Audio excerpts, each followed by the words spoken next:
Desejo cumprimentá-los com uma paz do Senhor.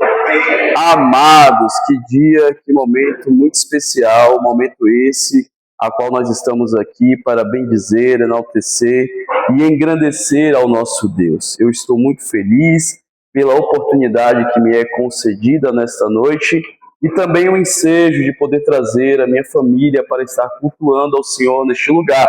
Lugar esse que eu tenho um carinho, que eu já tenho uma consideração muito grande, pois para quem não sabe, eu conheço esse ministério de muitos e muitos anos lá na minha terra. Até comentei com o pastor Fabrício que eu preguei numa igreja da União Pentecostal, uma cidade lá do interior da Bahia, e eu me lembro muito bem quando eu conversei com um casal de missionários que estavam na frente daquela obra, que eles estavam vindo de São Paulo e que a igreja era de lá de São Paulo. E a prova é Deus está aqui pregando na União Pentecostal em Ferraz de Vasconcelos. Se você ficou curioso, uma cidade chamada que era divisa indo para Maragogi, região ali do Recôncavo Baiano, onde eu tive a oportunidade de passar um período da história da minha vida naquela região. Pastor Fabrício, obrigado pela oportunidade de poder retornar a essa casa juntamente com a sua esposa, que são os anjos desta igreja, que estão neste trabalho, que já tem resultado e que tem um legado aqui nesta cidade de Ferraz de Vasconcelos. Mas sem delongas, pegue o seu exemplar bíblico, abra mesmo no Evangelho segundo escreveu São Marcos, capítulo de número 9, versículo de número... Aleluia, glória a Deus. Capítulo de número 9, versículo de número 20. Vamos começar no versículo de número 20. Eu estava conversando com o pastor Fabrício, acho que ele não vai lembrar, acho que ano passado o senhor esteve em Salvador, né? Mas a sua esposa, foi ano passado ou foi retrasado, não foi? Foi retrasado? Foi retrasado, não foi? Aí eu vou contar para os irmãos da igreja que vocês amam muito a obra, viu? Porque eu não sei se o senhor lembra, mas eu lembro muito bem. O senhor falou, pastor Vitor, eu estou aqui em Salvador e eu estou num bairro chamado Vila Verde. Eu falei, Jesus, cobre com teu sangue. Vocês têm uma união pentecostal lá, né? Eu vou contar para a igreja para os irmãos entenderem que vocês amam a obra, viu? Ali é um dos bairros mais queridos de Salvador. Eu tive um caso lá naquele lugar, Vila Verde. Na época eu era casado com Karine. Eu peguei um ônibus de transporte para poder ir para minha casa. Na época eu trabalhava numa livraria, num shopping que é perto do aeroporto. Shopping Salvador Norte. Eu trabalhei na livraria Leitura um tempo atrás, na minha caminhada em Salvador. Antes disso, eu vou comentar porque eu achei interessante comentar isso com vocês, tá? E nós pegamos aquele ônibus e o ônibus entrava no bairro de Vila Verde. É um bairro que ele não tem saída. Não sei se vocês pegaram ali, faz um contorno. E nesse dia, amados, eu estava ali, né, ligado nos céus, já indo para casa, um pouco cansado, e entrou um rapaz, ele estava embriagado, estava bebendo e provocou um jovem. E justamente esse jovem morava no bairro de Vila Verde. E aquele jovem desceu na entrada, nós fizemos a volta, quando retornamos para sairmos do bairro, tinha um grupo de homens que pararam o ônibus. Pararam o ônibus, mas pararam ali, e o cara que estava embriagado sentou justamente do meu lado. Naquela época eu era presbítero da igreja, e eu fiquei tremendo, porque eu conheço a minha cidade. E ali os meninos queriam pegar o rapaz para bater. E a gente sabe que Salvador é uma cidade muito truculenta. E talvez se pegassem ele ali, poderia dizer que a história dele poderia não dar continuidade. Mas você vai entender por que eu estou dizendo isso. Em resumo da história, Deus deu um grande livramento. Quando aqueles homens entraram, eu comecei a falar de Jesus para aquele rapaz. E por incrível que pareça, entrou um outro rapaz também, que era pastor. E aquele rapaz conhecia todos os jovens que estavam ali, porque há um tempo atrás ele também havia sido envolvido na criminalidade, havia tido uma vida pregressa, uma vida muito errada, mas que o sangue de Jesus o cobriu, e hoje ali ele estava no exercício pastoral. E eu estou contando isso para vocês porque é uma forma de dar um testemunho que a obra de Deus requer de nós uma vivência, uma experiência e muito temor. E aí vocês estiveram lá, eu acredito que foi uma experiência maravilhosa, mas Deus deu um grande livramento a vocês lá, tá bom? Deus abençoe. Amados, olha só, o texto bíblico é justamente esse. Capítulo 9, versículo de número 20. Eu serei bem objetivo na leitura do texto. Olha só o que o texto nos diz. A partir do versículo 20. E trouxeram-lhe, e quando ele ouviu, logo o Espírito o agitou com violência. Logo o Espírito o agitou. Você me ajuda aqui? Tá tudo certinho? Aí para fora? Tá, pode vir, pastor. O senhor me ajuda aqui. Pode vir, se eu ficar à vontade. Opa, acontece, tá, irmão? Já ouviu, viu? Caiu logo no bolso, tá vendo? Você acompanha a leitura comigo aqui, tá? Eu vou fazer uma leitura bem rápida. Opa, muito obrigado, pastor. Olha só o que o texto diz, amados. E trouxeram-lhe, e quando ele o viu, logo o Espírito agitou com violência, e caindo endemoniado por terra, revolvia-se espumando. E perguntou ao pai dele, quanto tempo há que sucede isso? E ele disse, desde a infância. E muitas vezes o ter lançado no fogo e na água para o destruir. Mas se tu podes fazer alguma coisa, tem compaixão de nós e ajuda-nos. E Jesus disse, se tu podes crer, tudo é possível ao que crer. Último versículo. E logo o pai do menino, clamando com lágrimas, disse, eu creio, Senhor, ajuda-me na minha incredulidade. Até aqui. Amados, senhoras e senhores, pessoa amiga, simpatizante da nossa fé, você é muito bem-vindo à casa do Senhor, meu caro visitante, meu irmão, minha irmã, aos irmãos que aqui já congregam. Foi-me dado esta oportunidade para ministrar uma palavra dos céus aos vossos corações. E talvez alguns podem já se familiarizar com o texto. Talvez para outros esse texto possa ser uma novidade. Mas correlacionando com a proposta deste culto, culto este de louvor, de adoração, mas o culto também que tem uma ênfase para a família. Nesta noite, se nós fôssemos intitular essa mensagem, a mensagem se chamaria justamente dessa forma: clamor, lágrimas e resposta. Clamor, lágrimas e resposta. Amados, para compreendermos esse texto, seria necessário recorrermos aos antecedentes do mesmo. E quando nós vamos para o antecedente do texto, lá justamente capítulo 8 ou capítulo 9, nós percebemos que Jesus ele está com alguns dos discípulos e ele vai subir um monte e nesse monte algo apoteótico, miraculoso vai acontecer, um monte de transfiguração. Mas quando a gente lê esse texto, a gente não entende.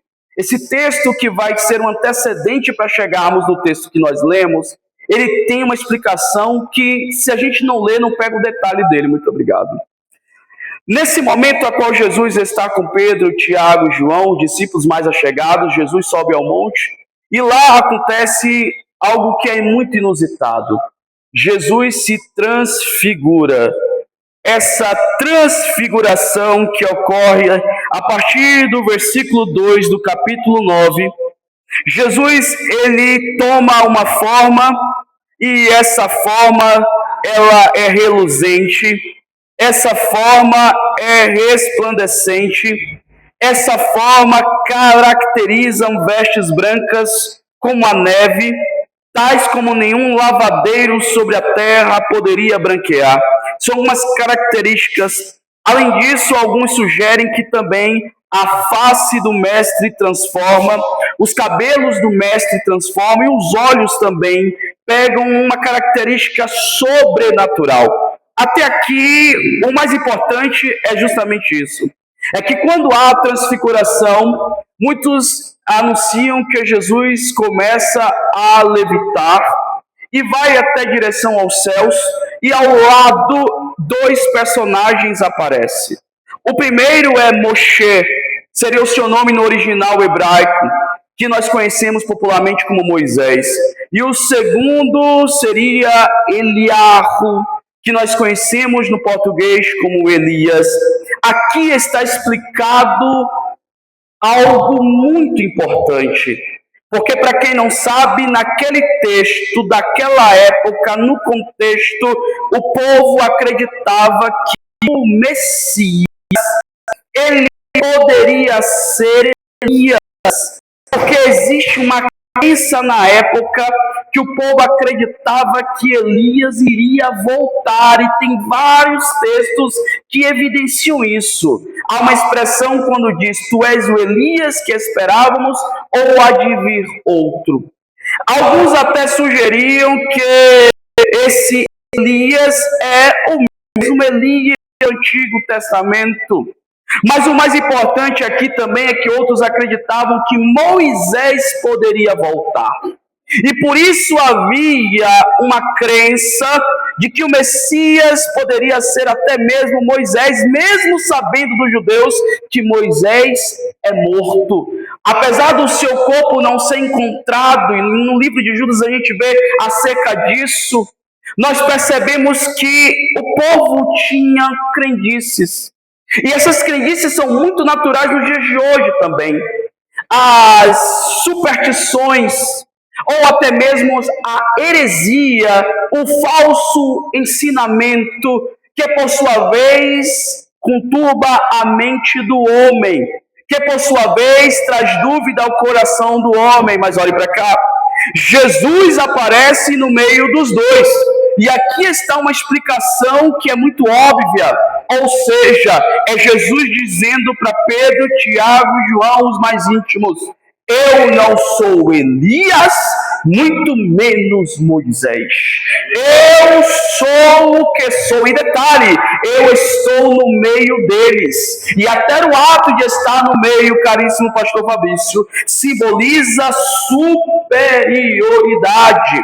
Sujeição de Elias, sujeição de Moisés, que são duas figuras importantíssimas para o judaísmo. Moisés é conhecido como Moshe Rabbeinu, o nosso mestre, e Elias é conhecido como o profeta de fogo, o profeta venal, a tal ponto que, segundo a tradição, ele foi arrebatado. Amados, pastor Vitor, o que é que isso tem a ver com a minha vida nesta noite, e o que essa mensagem vai pregar a minha história e eu acompanhando? Justamente quando Jesus faz isso, ele está desmitificando, Jesus está desconstruindo uma crença que alguns tinham e que, por sua vez, até mesmo poderia cogitar no coração dos discípulos. Pois, até aí tudo bem. O texto diz que Jesus, por sua vez, logo após isso, ele vai caminhar com os discípulos, e seja bem minucioso nesse texto. O texto diz, a partir do versículo 13, 14 em diante, que uma grande multidão está seguindo a Jesus. Por quê? O ministério de Jesus já é afamado. O ministério de Jesus já é muito quisto e bem visto. O ministério de Jesus já tem um expressivo número de seguidores. E a tal ponto que os sinais que eram manifestos em Cristo já eram testemunhados por Jerusalém, Judéia, Samaria, e há quem diga que cidades circunvizinhas, nações circunvizinhas, como a Síria e o Líbano, já tinham conhecimento de que havia um homem que realizava milagres e que ele anunciava o reino de Deus. Essa multidão que cerca, ela é caracterizada por três classes de pessoas. Primeiro, os que acreditam. Aqueles que estão ali pela palavra, pela mensagem. Aqueles que querem ouvir a palavra e acreditam piamente nela. O segundo grupo são aqueles que eu considero como curiosos. Aqueles que estão tão somente para ver, para ouvir, mas que de fato não tem um compromisso verdadeiro, mas que de fato está ali talvez pela manada ou pelo ciclo vicioso, porque muitos vão, eu também irei para não ficar de fora. Mas basta tão somente uma falha, basta tão somente um erro, ali está também para poder falar mal, ali também está para poder criticar, ali também está para poder divulgar, seja bom, seja ruim. Talvez seriam os haters que, por sua vez, esperando uma oportunidade, se declarariam como inimigo, dizendo: tá vendo aí o que eu disse? Ele não é nada disso que estão pensando. Porém, ainda existe a terceira classe. Essa sim é a classe declarada, a classe daqueles que querem o mal, a classe daqueles que estão ali, mas que tão somente não são curiosos, são inimigos declarados.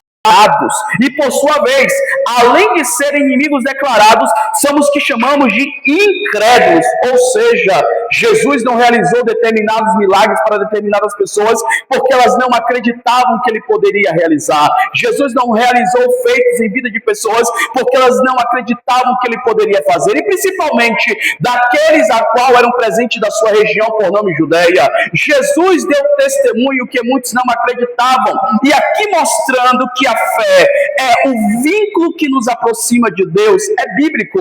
Hebreus capítulo 11, versículo 1 está escrito: a fé é o firme fundamento das coisas que não se vê e a prova das coisas que se nela esperam. Pela fé os antigos alcançaram testemunho, pela fé entendemos que os mundos foram feitos por meio da palavra de Deus. Ora, é todo aquele que acredita no Senhor é galardoador daqueles que o buscam. E aí então nós vamos entender esse texto.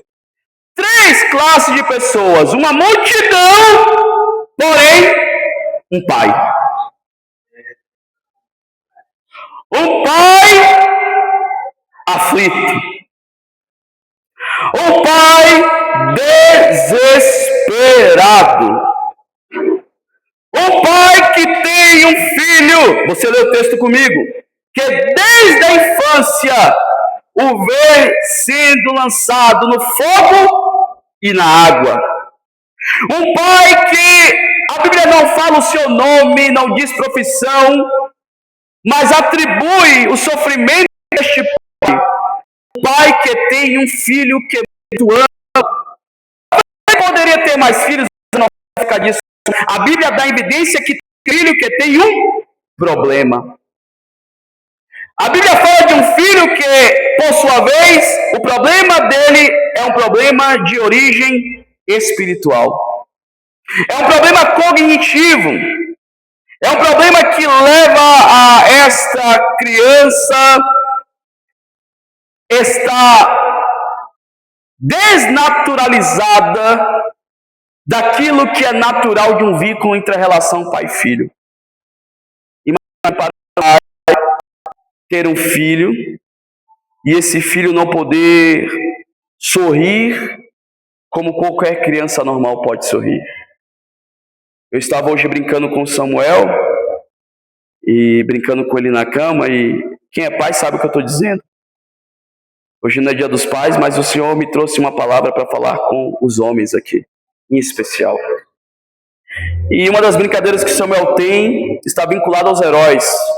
Ele diz que ele é o Mai é Homem-Aranha. Ele diz que ele é o Hulk. Ele diz que ele é o Man é o Superman.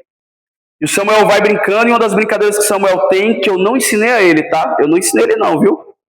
É dar soco no pai. É pegar o pai, subir nas costas do pai e derrubar o pai na cama. É mostrar que ele é mais forte. Aí toda vez que eu vou dar um beijo no Samuel, sabe o que ele faz? Ele faz assim, ó. Agora, diga pra mãe, quando a mãe, ele dá um beijo na mãe, quando a mãe dá um beijo nele, ele faz, mamãe. Ou que ciúme eu tenho, carinho sabe. Eu costumo não ter, né, irmãos? Eu evito bastante, mas eu sou declarado em dizer, olha ele dando risada ali, ó. Ele fala, mamãe linda, papai feio. Como o boboaiano olha para ele e fala, ó pai, ó. Mas eu já posso perceber em Samuel, que só tem 2 anos, a masculinidade aflorada. O pai dá um beijo e ele faz assim, ó, feio. Beijo babado aí, ó, tá vendo? Tá testificando. Agora chama ele para brincar com a brincadeira dele. Calma, pastor está incentivando a violência? Não. É porque ele vê os heróis da TV, ele tem um brinquedo.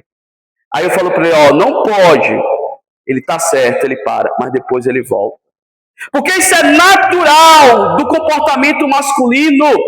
Desde os tempos antigos, o homem é provedor. O homem é o que protege, o homem é o que guarda, o homem é o que zela pela família. Isso não vai mudar. A mulher tem a função de acolher, de ajudar, de observar, de ser a senhora do lar, de ajudar o seu esposo. E nisso aqui não é nenhum discurso machista. Isso é uma funcionalidade bíblica de responsabilidades atribuídas. Quando eu pego a Sulamita, que é menina, a brincadeira da Sulamita é a boneca. É a maquiagem que está aflorando ela agora. Aí eu falo, ó, vigia, pode usar, mas tenha controle. É a brincadeira de usar uma roupa bonita e dizer que está bonita. Comportamento feminino, a mulher é feminina. Mas focando para o pai, nós vimos que este pai não pode ser pai de um filho que tem uma enfermidade, de um filho que tem um problema. E nós não sabemos se talvez esse pai poderia ter outras responsabilidades maiores, e aqui eu não vou aferir nada no texto. Mas o que eu quero dizer é que esse pai está extremamente preocupado e querendo a solução para o problema do seu filho. E quando ele menos imagina, ele ouve falar que Yeshua, Jesus está no meio. Jesus chegou. A multidão está lá, mas Jesus está em cena. E esse pai não quer se importar com a multidão dos que acreditam, dos que são incrédulos, daqueles que são observadores. Ele quer o seu milagre. E nessa noite eu vim pregar para pessoas que não vão se importar com a multidão, porque o outro pensa ou deixa de pensar. Eu quero é Jesus e ponto. Não, quando fica saltando para cima, se alegre. Hoje é noite de resposta divina. E Maia, eu só estou entendendo. Se é o pai que está aflito, desesperado, angustiado e que precisa de uma solução. O homem procura trazer a resposta, a providência, a mulher está ali do lado ajudando, mas é responsabilidade do homem. E esse pai vai atrás para solucionar o problema. Só que tem um detalhe: tem momentos que nem a nossa força, nem a nossa intelectualidade, nem o jeitinho brasileiro, a indicação, vai ajudar a solucionar o problema. Tem momentos que é só você e Deus e mais ninguém. Tem momentos que é você e o a sós com Deus. Isso também vale para as mulheres que aqui estão presentes. Tem momentos que você vai olhar para um lado e não vai ver saída, vai olhar para o outro e não vai ver saída, vai tentar ver um jeito, vai tentar pedir ajuda, não vai ter saída, vai até recorrer a papai e mamãe, mas não vai ter saída. Vai ser só você e Deus e mais ninguém. Porque Deus dizendo, chegou a hora de eu provar algo chamado maturidade espiritual. O cristão precisa compreender que existem estágios e fases da sua vida. E se ele continuar ainda no leite espiritual, ele não vai crescer. E uma das melhores formas de crescimento se chama adversidade. Pois é no momento de adversidade que floresce as flores. É no momento de adversidade que vem as oportunidades para o crescimento. E agora esse pai está tendo uma oportunidade. Uma oportunidade que talvez ele sonhou há tanto tempo e não havia visto. Ou talvez recorreu a soluções e não havia encontrado. Mas todavia ele vê a sua solução diante de um homem. Isso mesmo. Porque para o judeu é loucura. Loucura para o judeu. Achar que aquele homem poderia ser o próprio Deus. Parece ser loucura para a mente de um judeu. Mas aquele homem olha para Jesus como todas as oportunidades que ele teria. Eu acredito que como pai, talvez aquele pai poderia dizer, Senhor, que fosse eu, mas não meu filho. O que é o valor disso? Que talvez existem problemas que envolvem nossos filhos, E que você abre a boca e poderia dizer: Senhor, que fosse a mim e não meu filho. Porque isso se chama amor. Amor a tal ponto de não ser egoísta, egocêntrico. O amor que verdadeiramente se entrega pelos que amam. E só pode falar disso quem tem. Porque quem não tem, por mais que queira falar, não consegue falar disso. Existem experiências que elas são únicas. Se você não vivenciar a experiência, você não tem capacidade de falar sobre isso. Como pode um solteiro falar de um casamento que nunca viveu? Como pode alguém que nunca teve filho falar de filhos como alguém que tem? Filhos são bênçãos de Deus, mas eles também têm momentos que são difíceis. Eu amo meus filhos, mas tem momentos que eu reclamo com eles sim. Chamo a atenção deles sim. E falo, ó, se você não obedecer, já sabe, né? Eu vou usar um método nordestino, tá? Porque aqui é meio diferente. Escrever não lê, palco meu. Só que tem um detalhe. Quando eu vou pro Samuel, ele só tem 2 anos. Aí vem Karine, ó, não fale assim com ele não, até zoou ela. Tesouro! Porque a mãe protege. Agora tem um detalhe, com a Sulamita. Mas Sulamita! Eu, calma, não fala assim com a Sussu não. Tá vendo aí? Eu pro lado dela e ela pro lado dele. Pois é. Sulamita sabe cativar. E eu...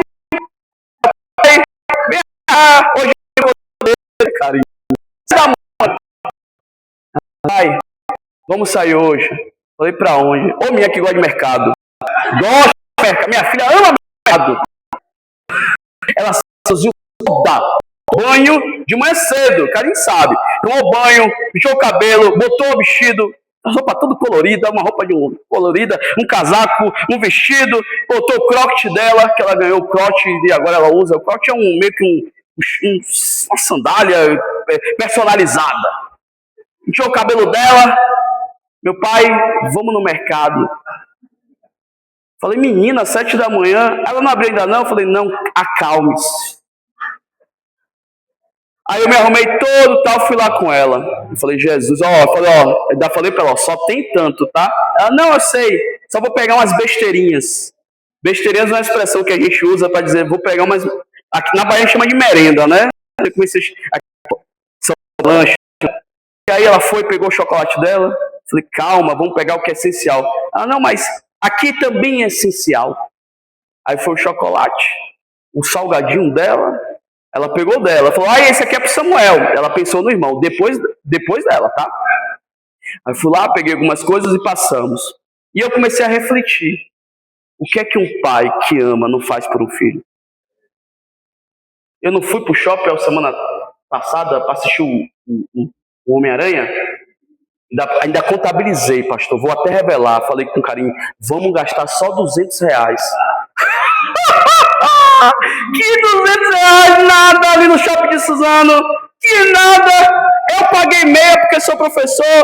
Ela, minha menina, pagou meia. Samuel não pagou, minha esposa pagou inteira. Só os bilhetes, R$238 deu. Fora a pipoca. Que a pipoca vem com o personagem do Homem-Aranha. Calma que eu vou pro texto. Aí vem um boneco do Homem-Aranha pela metade, né? Sabe quanto foi? O pastor falava, vou 150 com a pipoca, direito com refil e 2 refrigerantes. Some aí, 238 mais 150. Foi só o que eu deixei no cinema. E como sempre vem Sulamita, pai, a gente tem que passar na Americanas. Eu olhei para ela e falei, ó pai, ó. E na Americanas ela foi misericordiosa. Só foi R$60. Só 60, tá? Porque ela já estava ambicionando os brinquedos. E teve um que é do lado do shopping, que com a shopping de Suzano sabe que tem os brinquedos ali. E tem o outro que é na entrada. Ela brincou no de lá e ela brincou no outro. E eu tava com dinheiro, o pastor falou, ó, vou reservar esse dinheiro aqui pro mês que vem. Reserva, mais metade do dinheiro foi todo no shopping. Ainda vem carinho, se vive uma vez. E eu vou na onda dela, falei, Jesus, vamos aproveitar. Porque o pai que ama o filho faz sacrifício. Depois, quando chegou outro dia, eu falei, Jesus, e agora Deus traz a providência que eu gastei além do que não podia. Mas posso dizer uma coisa para você?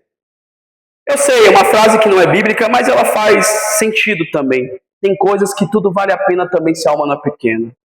Sabe, às vezes a gente vai querer economizar e tem a responsabilidade disso, mas às vezes a gente poupa tanta coisa também na nossa vida que poderia ter aproveitado. Às vezes a gente também se priva de tanta coisa que poderia ter curtido o momento. Eu sei, eu senti a falta, mas posso dizer uma coisa para vocês? Eu orei a Deus e agradeci. Senhor, obrigado pela oportunidade que o Senhor me deu, porque por tanto tempo eles gostam de ter tido essa oportunidade e o Senhor concedeu. Eu quero tão somente dizer para você que está aqui nessa noite, tem coisas em nossa vida que é necessário termos atitude e coragem de fazer o bem para aqueles a qual nós amamos.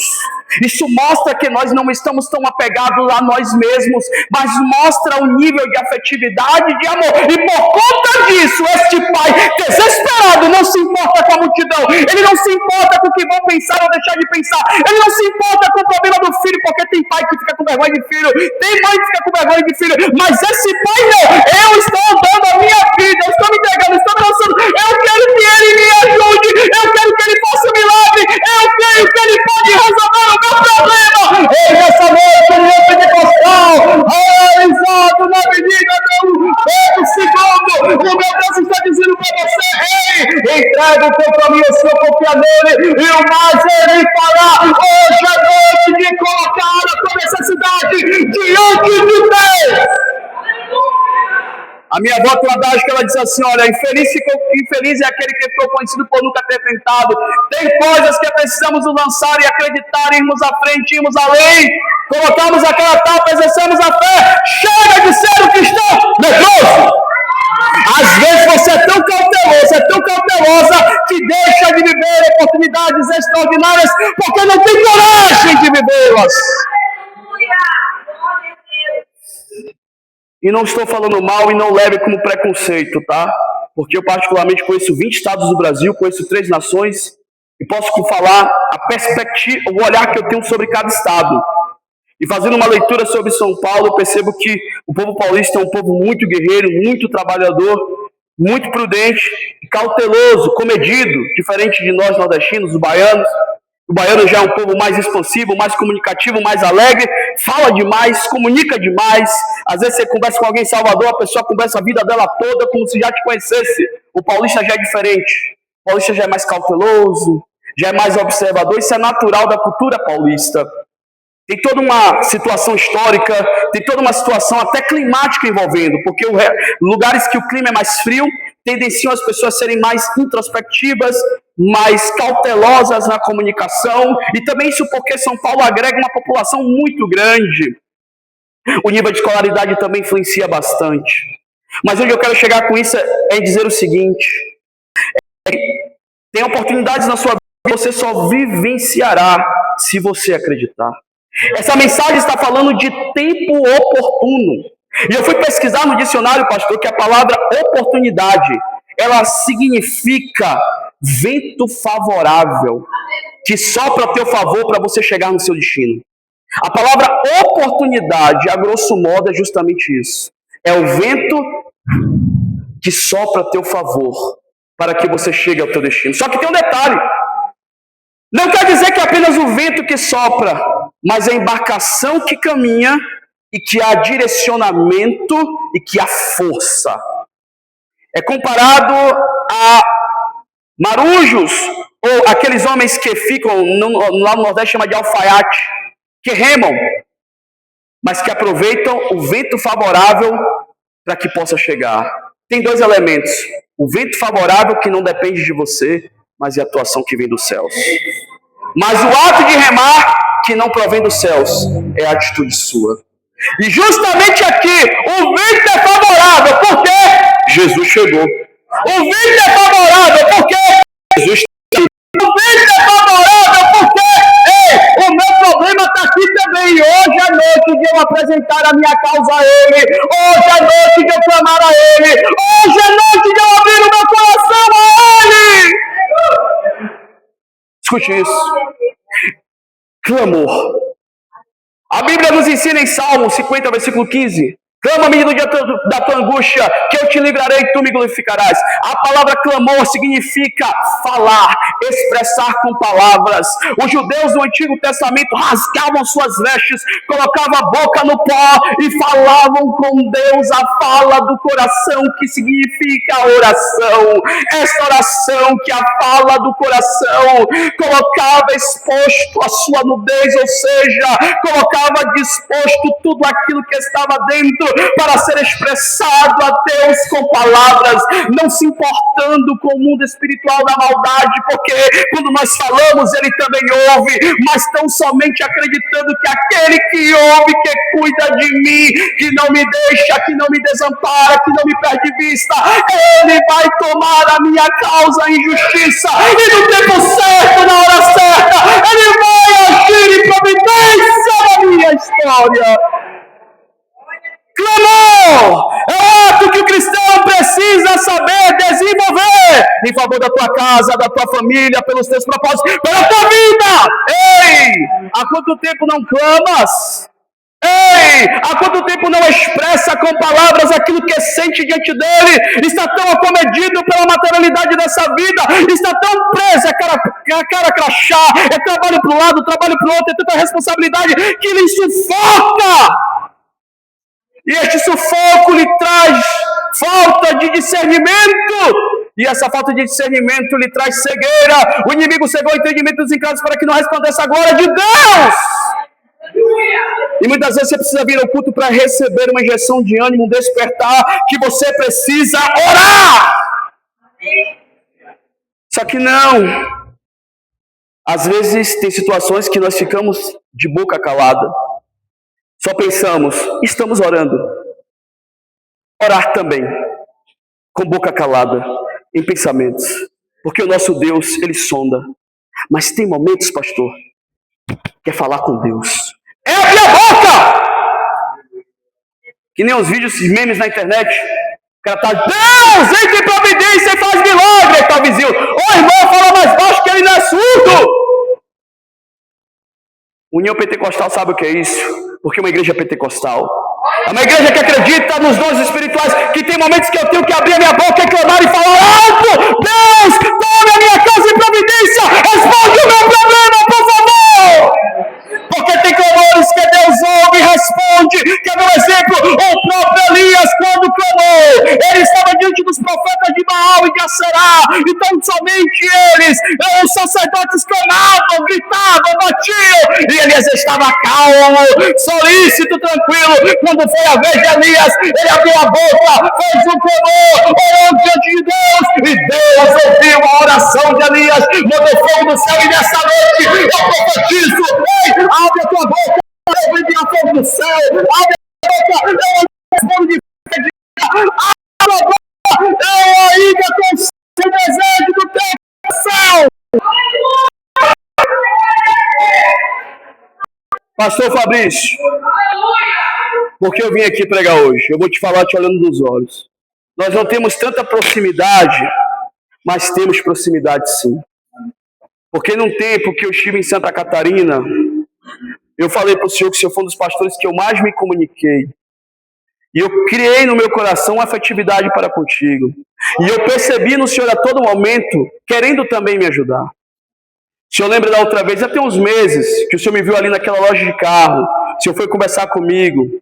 Eu estava muito feliz ali, mas eu também estava muito triste. Eu estava muito feliz porque naquele trabalho ali eu estava levando o pão de cada dia para minha casa. E eu entrei ali porque foi Deus que me colocou. Eu consegui aquele emprego caminhando na rua, falando com Deus. Eu estava andando no meu testemunho. Eu estava indo em direção à igreja onde eu congrego. E começou a chover e eu estava sem guarda-chuva. E eu não estava sem dinheiro nenhum no bolso. E uma BMW parou na frente, na minha frente. E aquela BMW me ofereceu uma carona para me deixar na igreja. E eu entrei no carro de um estranho. Eu senti que eu deveria entrar. O cara de boné, todo malhadinho, meio que... Irmão, entra aqui, irmão. Eu não posso te deixar aqui. Eu falei, Jesus, tu é tão misericordioso que manda até BMW para me deixar na igreja. É pura verdade que eu estou te contando. Se eu for parar para lhe contar histórias, são tremendas. Estou dentro da mensagem. E aí eu entrei naquela BMW, comecei a conversar com o rapaz, e aí eu falei para ele que eu trabalhava com vendas, não disse para ele que era professor, que trabalhava com vendas, porque até então na minha mente eu só enxergava trabalhar com vendas, porque eu já tinha deixado o currículo em várias escolas e não havia conseguido nenhuma oportunidade, aquilo já estava mexendo com o meu psicológico, já estava me sentindo inferiorizado, já estava me sentindo diminuído. E ali então ele falou, se eu te contar você não crê. Eu falei, oxe, diga aí para ver se eu não creio. Ele, eu sou dono da loja de carro. Eu falei, é? Eu falei, é que meu plantel tá cheio, mas eu vou te uma loja, você vai emprego agora. Certo. Quando ele pegou, estava lá a mensagem, o dono daquela loja, você me conheceu lá, pedindo um funcionário para vendas. Ele falou para aqui, veja aqui se não é Deus. Mostrou. Tem um vendedor para me indicar? Ele mandou o áudio. Tá aqui do meu lado, já vou mandar para aí. Consegui um emprego na hora. Cheguei lá na igreja, só formalizou, fui pro culto e agradeci. Por quê, irmãos? Porque eu estava clamando a Deus. Eu consegui um emprego e fiquei ali um tempo. Não era o momento. Mas posso dizer uma coisa? Foi dali que me deu coragem de viver o que eu queria viver. Eu sou professor, trabalho há muitos anos com ensino, irmãos. Por sinal, eu trabalhei um tempo aqui no Colégio Andrade, fui professor desse colégio aqui durante um tempo.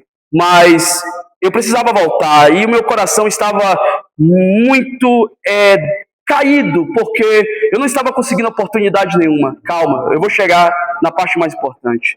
Aí deixei muitos currículos. E aquela coisa de voltar, viajar para pregar, mas eu sabia que não era o meu momento, porque eu preciso cuidar do Samuel junto com a Karine. Nós não temos parente nenhum aqui. Eu falei, eu preciso voltar para dar aula, não deixo de pregar, mas eu preciso cuidar da minha família. O meu ministério, ele sabe os lugares que Deus tem levado. E aí então, pastor, só para contar essa história, por incrível que pareça, uma escola lá em Interlagos me liga. Eu não acredito. Eu falei, rapaz, essa escola me ligou. Se me ligou é porque vai me dar uma chance. Eu fiz a seleção. Quando eu fiz a seleção, fiz em casa. 15 professores, todo mundo na rede lá. Eu falei, rapaz, ó o pessimismo já entrando. Eu falei, rapaz, 15 professores, tudo mora na Zona Sul, só eu nem na Zona Leste moro no Alto Tietê.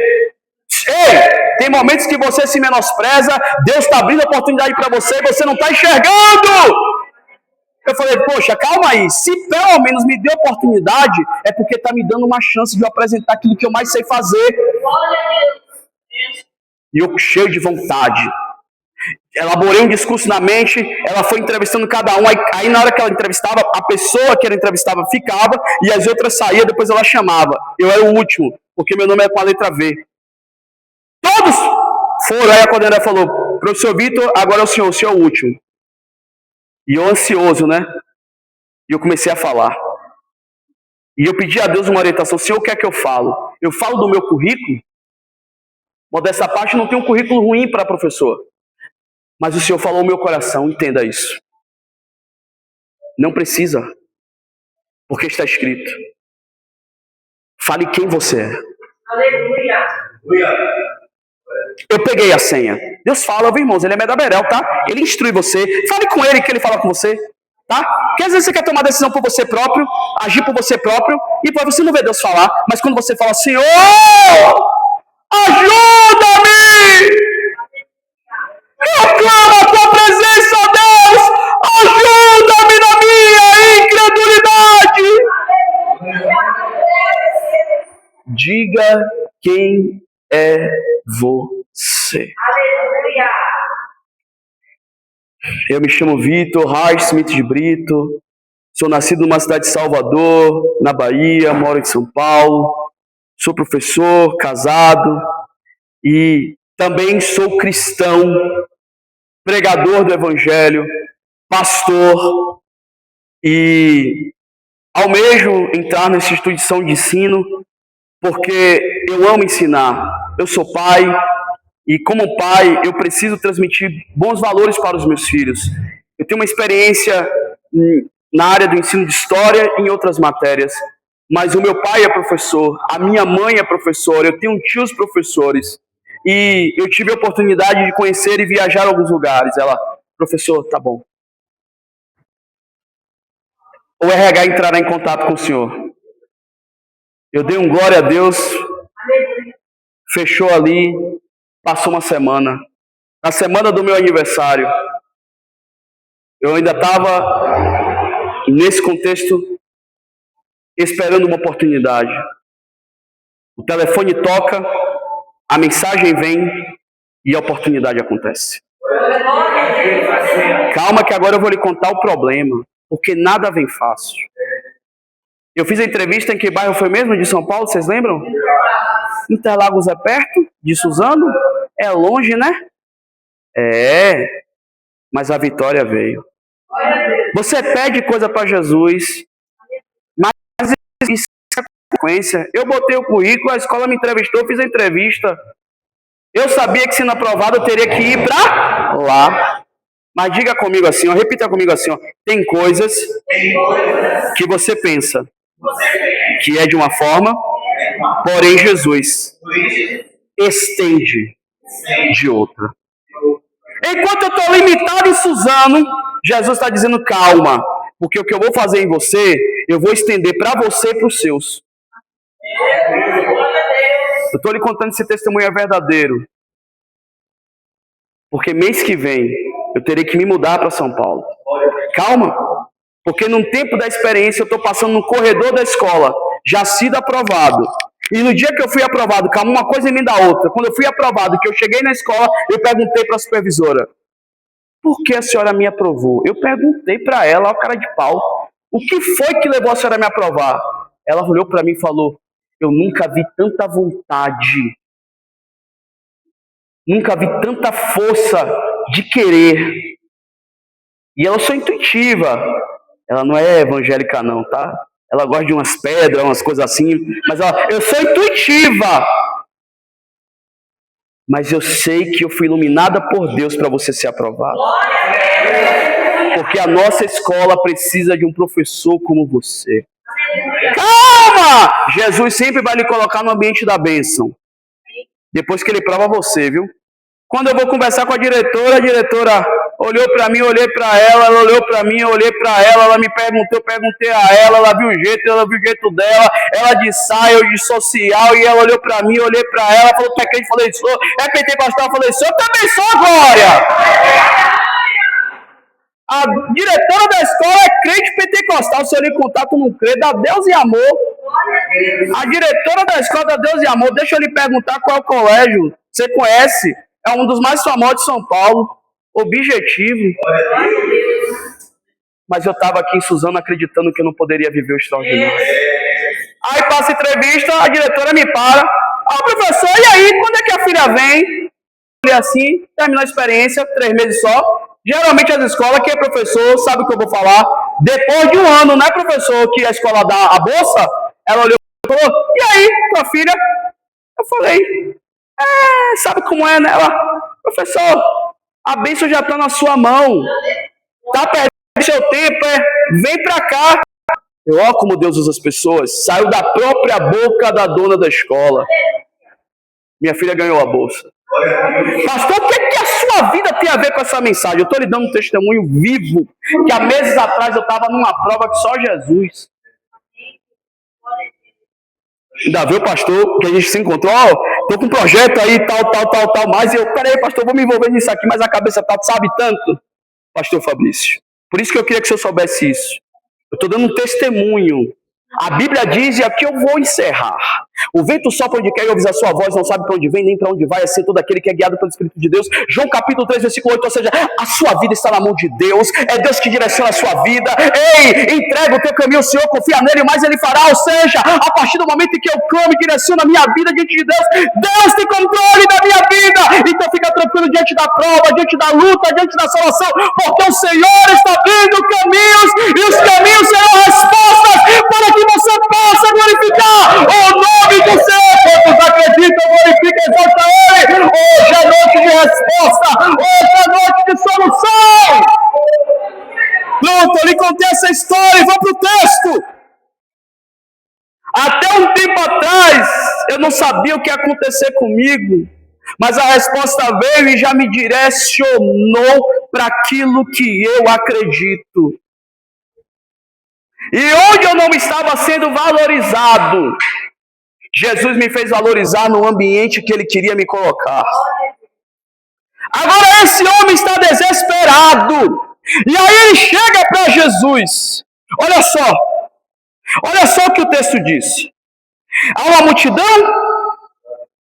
ele chega para Jesus e diz: mestre, trouxe o meu filho. Ele tem um espírito imundo, ou seja, ele chega para Jesus, chama-o de mestre, reconhece superioridade e explica o teu problema. Tem muita gente que não tem coragem de expor o teu problema nem para Deus. Às vezes é tão remoído, tão retraído. Isso também afeta os casais, tá? Às vezes o marido pergunta o que você tem. Não sei. O que é que você tem? Tenho nada não. Não sabe exprimir o que está sentindo. Aí ninguém pode ter bola de cristal, a não ser que Deus revele. Mas até diante de Deus tem gente que não exprime a Deus aquilo que sente. Olha o que o texto diz. Eu trouxe o filho, ele tem um espírito mudo. E onde que o apoio pedaço, espuma e range os dentes e vai secando. Ou seja, o pai sabe o problema que o filho tem, identifica e diz o que esse problema causa. Ou seja, é um pai que sabe o problema do filho. É um pai que assiste o problema do filho. É um pai que não é omisso e não é aversivo ao problema do filho.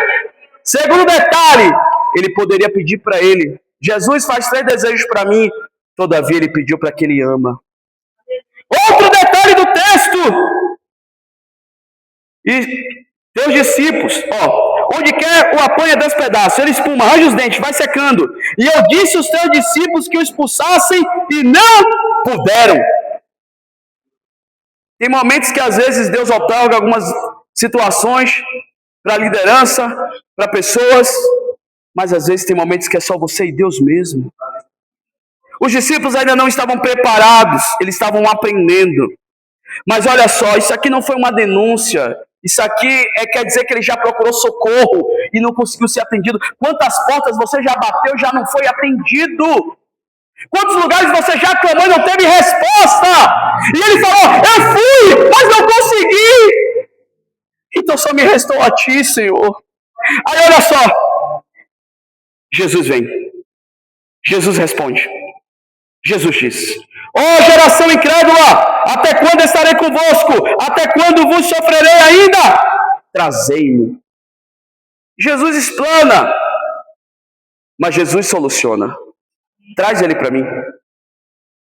Eu vou resolver o problema. Trouxeram ele e quando viu, logo o espírito agitou com violência. Caindo endemoniado por terra, revolvia-se espumando. E perguntou ao pai dele, Jesus: quanto tempo há que sucede isso? E ele disse: desde a infância. E muitas vezes tem lançado no fogo e na água para destruir. Mas se tu podes fazer alguma coisa, tem compaixão de nós e ajuda-nos. Jesus olha para ele e faz uma pergunta. Essa pergunta é feita para você nessa noite. Se tu podes, tudo é possível ao que crer. Jesus abre na mente dele o campo de possibilidades. Eu estou entendendo o conteúdo dessa mensagem. Eu vou claro nessa noite. Hoje é noite de entender que o campo da possibilidade está sendo aberto na tua mente. Porque às vezes a prova é tão grande, a limitação geográfica é grande, as pessoas tóxicas que às vezes te cercam no trabalho ou no contexto familiar é tão grande, faz você limitar a possibilidade de acreditar que você pode ir além, de que você pode viver o extraordinário, de que você pode se ousar, de que você pode acreditar. Ei, nessa noite, há um adágio na minha terra que diz: tal que nasce torto nunca se direita, mas Jesus é carpinteiro. Ele é pentecostal, ele decidiu nessa noite te abençoar. Então receba essa palavra, acredite, pois tudo é possível àquele que crê. A minha experiência, ela pode não ser nada para alguns aqui. Ela pode não ser nada para alguns aqui, mas para mim, ela é muito importante. Ela é muito valiosa para o meu contexto e para a minha vida. Ela é uma grande bênção que acontece diante de um clamor de um pai desesperado. Agora minha filha vai estudar lá na Zona Sul e vai estudar em um colégio muito abençoado.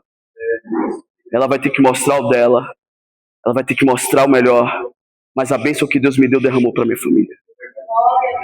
O diretor até falou: traz sua esposa aqui para a gente ver alguma coisa para ela também. Jesus, olha como Jesus é bom. Ele tem que só dá para Aí eu fui perguntar, quanto é a mensalidade do colégio? Ah, o ensino médio? 3.600. Falei, Jeová, 3.600 reais economizados. Jesus é bom. Aí, pai, encerrei. Encerrou? Encerrei. Terminou? Terminei. Por que você falou tudo isso? Para lhe dar um exemplo. Que pai que ama, corre atrás. Pai que quer, vai para cima. Pai que acredita, tem fé. Para estudar, para conseguir uma oportunidade melhor e fazer um concurso, para correr atrás de um emprego melhor para poder sustentar a casa, para poder fazer um exercício físico, porque às vezes o marasmo da vida te deixa lento, para você caminhar com seu filho, brincar com seu filho, para poder te dar um sorriso no rosto, porque você não entende, é mal-humorado, é ranzinza, para você pegar na mão da sua esposa sem vergonha e caminhar com ela na rua, para você poder dar um beijo nela e dizer que a ama, porque você não cuida nem de você. Como é que você quer cuidar de alguém se você não olha nem para você? Ah, pastor, não é para ser vaidoso. Não! Homem! Às vezes também se preocupa tanto quanto tempo você tem uma roupa. Uma roupa. Não, roupa, que é um símbolo dizendo que você está se cuidando. Você faz um corte diferente. Pastor, autocuidado. Porque também quando eu me amo, eu também expresso amor ao próximo. Quando eu me cuido, eu também estou dizendo, quero viver mais enquanto Deus me dá vida para poder cuidar dos meus. Ei, homem, se cuida! Ei, homem, cuida da tua saúde, cuida do teu vigor físico. Você está desprezado numa cama, entristecido, depressivo, e tem gente que precisa de você. Aquele garoto, ele não tem mais força. O diabo tomou, o dominou, mas aquele homem clamou e ele chorou.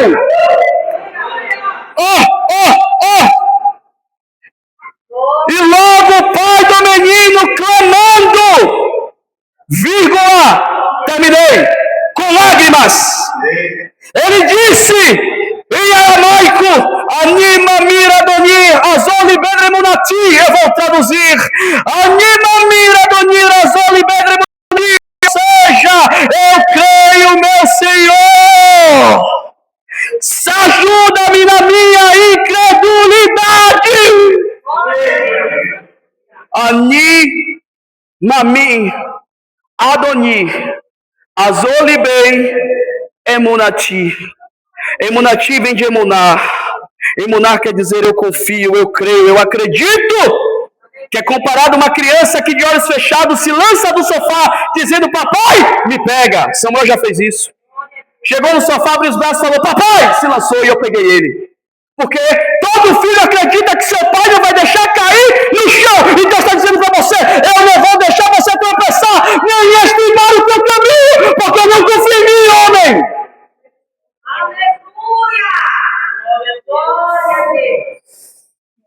Aqui em São Paulo a gente ainda mora de aluguel, apesar de a gente ter uma casa própria lá em Salvador. Mas ali, Deus já mostrou para mim que eu não vou aceitar mais o aluguel. Que eu vou arregaçar as mangas. O meu contexto é diferente. Lá a gente é mais fácil de ter. Chegou em São Paulo, ficou mais difícil. Mas não é impossível. Porque eu acredito. Aí, terminou, E Jesus, vendo a multidão que concorria, repreendeu o espírito imundo, dizendo, espírito imundo e surdo, te ordeno, sai dele e não entre nele. E ele, clamando e agitando com violência, saiu e ficou o menino como morto, de tal maneira que muitos diziam que estava morto. Mas Jesus, tomando pela mão direita, ergueu-se e levantou. E quando entrou na casa, os seus discípulos perguntaram, por que não podemos expulsar? Jesus disse, esta casa não pode sair, esta casa não pode sair senão com coisa alguma, a não ser com jejum e oração. Só para acelerar e terminar. Pastor, não estou entendendo, eu vou ser claro.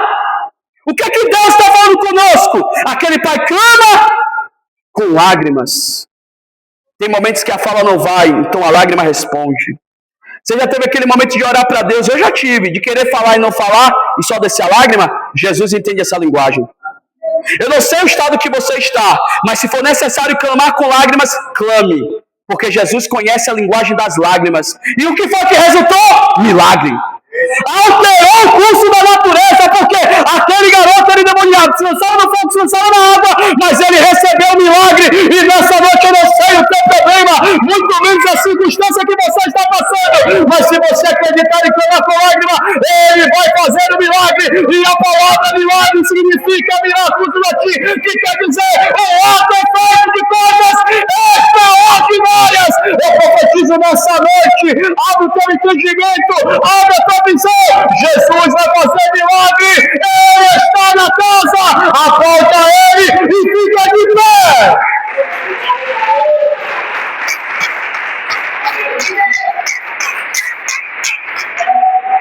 Tem alguém para louvar o Senhor nessa noite? Pastor, terminou? Agora eu acabei. Essa noite eu quero convidar você a adorar ao Senhor, alguém para vir louvar ao Senhor. Eu quero que você reflita sobre essa mensagem que fala sobre coragem de um pai que tinha tudo a perder, mas quando se encontrou com o mestre, fez de tudo para ganhar. Ele chamou a atenção de Jesus. E muitas das vezes a vida assim, nós perdemos ele para ganharmos as estrelas. Ou seja, perdemos aquilo que não queríamos perder, mas que nunca esperávamos. E nessa noite, talvez pessoas estão aqui e podem dizer: Senhor, eu já perdi. Senhor, já me frustrei. Senhor, já me quebrantei. Senhor, já fui humilhado. Mas nessa noite ele está dizendo: ei, enquanto há vida, há esperança. Vamos girar a imagem, porque a oportunidade é para cada um de nós. Eu nunca pensei, eu queria viver se eu não tivesse acreditado que poderia viver. Fecha os teus olhos. Escute esta canção. Quem vai louvar o Senhor? Cadê? Tem não? Eita, Jesus, o pastor também não sabe louvar, então vamos fazer oração? Eu sei do meu jeito, tá? Eu sei do meu jeito, então do meu jeito com Jesus está maravilhoso, mas para a igreja é diferente. Deixa eu pregando. Fecha os teus olhos. Podemos orar? Pai amado, Pai querido, Deus Todo-Poderoso, eu quero tão somente te agradecer, Senhor, por esta feita e oportunidade de pregar a sua palavra. Desde já, Senhor, esta é a mensagem que é dada, ó Deus, direcionada, Senhor, para os homens, ó Pai, para a coragem, Senhor, para serem mais ousados, que não escolheu, Pai. O Senhor conosco. Ajuda a sermos esposos melhores, nos ajuda a sermos cada vez mais corajosos, sábios, destemidos, ousados, altruístas, entregue, Senhor, a Ti, conforme o que foi dito, onde está o nosso tesouro, aí está o nosso coração. Quem governa o nosso coração? As coisas desse mundo, a carne ou o Senhor? Que o Senhor continue sendo o governante do nosso coração e que nós possamos alcançar corações sábios diante da Tua presença. É no nome de Jesus que nós te agradecemos e todos que creem comigo selam dizendo: amém. Clamor, lágrima, gera resposta. Se há alguém que veio aqui e que porventura esteja afastado, porventura esteja desrelacionado do convívio igreja, eu quero lhe convidar hoje. Sai do teu lugar, não tenha vergonha, faça igual aquele pai. Sai do teu lugar, não liga para a multidão, vem aqui que eu quero orar por você. Se tem alguém que quer aceitar a Jesus, alguém quer entregar a sua vida, não tenha vergonha, faça igual aquele pai, não liga para a multidão, vá para Jesus. Se hoje que quer tomar uma para viver o que ele viveu, eu te convido, saia do teu lugar, não tenha medo e vem aqui hoje. Se alguém sai do lugar, vem aqui, gente, eu quero orar pela sua vida. Não há ninguém?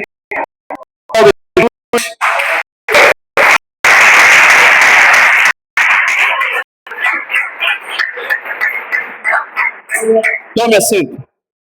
Pastor Fabrício, muito obrigado, juntamente com a sua esposa, carinho muito grande, em ter a oportunidade de ter ministrado. Essa foi a palavra que estava em meu coração para compartilhar com esta igreja. Aproveitando o ensejo, já entregando o microfone aqui de direito, eu quero fazer divulgação dos nossos materiais, porque é uma das estratégias que eu aprendi desde cedo da minha caminhada, que o nosso ministério precisa de estratégias. E muitas das vezes, amados, com essa humildade, isso mesmo, nessa simplicidade, vendendo esses materiais, vocês muito nos ajudam.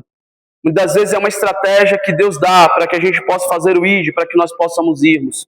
Porque tudo nessa vida também gera muitos gastos. Há gasto de energia, água, entre vários gastos na igreja, e também o pregador quando se desloca, a família que tem, Sunamita gosta de um mercado e lanche depois do culto, alguma coisa assim. São pequenos detalhes, né? Mas, independente disso, irmãos, é a forma que você ajuda o servo de Deus. E uma das estratégias vem da venda desses materiais. Eu trouxe ali algumas bíblias que podem edificar a sua vida. Eu vendo coisas que edificam a vida de alguém.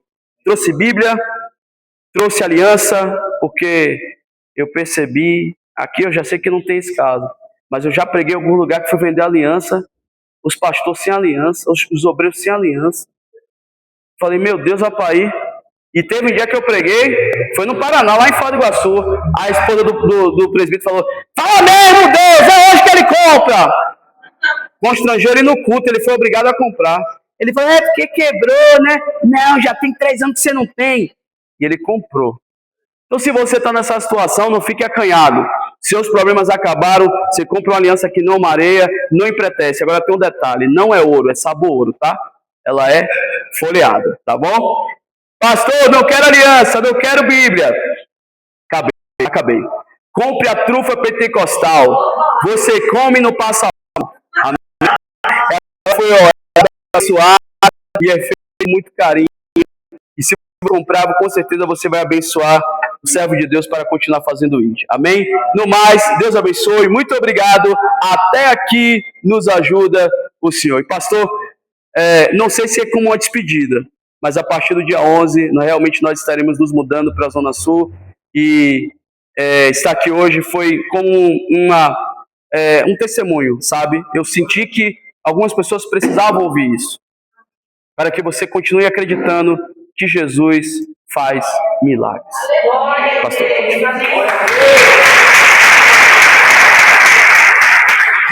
Obrigado, cara. Valeu. Talvez o senhor não faz ideia, mas o senhor é muito significativo, viu? Acredite, é verdade. Sem hipocrisia. Muito obrigado. Até mais.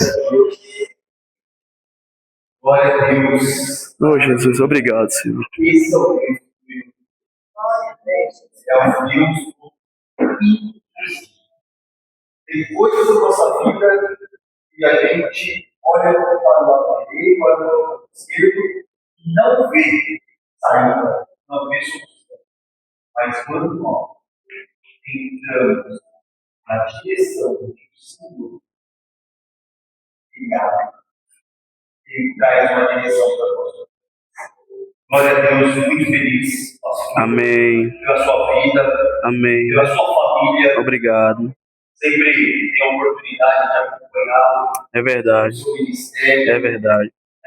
Eu louvo a Deus porque é isso que o Senhor quer. Amém. Você esteja sempre vindo ali com os filhos, com a sua esposa, levando a palavra do Senhor e cuidando cada vez mais da herança que o Senhor colocou. É verdade. Seus filhos. Glória a Deus. Amados, não preciso nem estender isso da palavra. Creio que Deus está forte para ouvir. Nada não existe. Na quarta-feira passada, o nosso líder de célula, Fernando, ele falou sobre isso. Então, multidão. Vai haver multidão. Multidão representa obstáculo. E muitas vezes a multidão é para eu e você. Mas nós fazemos como esse Pai fez. Não importa a multidão. Vamos com força. Ora, clama, peça ao Pai. Beijo. Te amo. Em nome de Jesus. Amém? Fiquem de pé, vamos orar, agradecendo ao Senhor por essa noite maravilhosa. Antes de eu